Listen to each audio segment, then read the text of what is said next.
Ku ntandikwa y'omwezi oguwedde, General David Sejjusa yasinkana President Museveni oluvannyuma lw'okubeera ku bunkenke nga kino kyaddirira amagye okugumba ewuwe.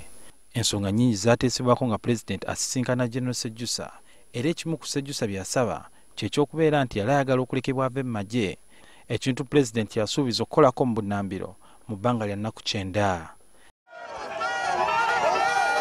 Enjibize byogero oba ddala Sejjusa yandirekebwa okuva mu magye oluvannyuma lw'emikutu gy'amawulire egimu okufulumya amawulire ng'amagye bwe gatali meetegefu okumuleka awummule. Bo bannamateeka ba Sejjusa bino babisambazze.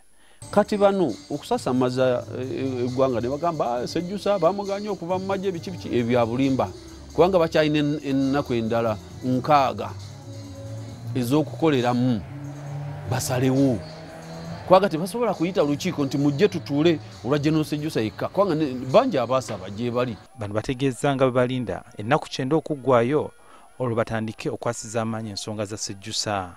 Tunaife ng'ennaku 9 ziweddewo balooya ba General Sejjusa, ffe ate tujja kukitwala ku leve endala ey'amateeka.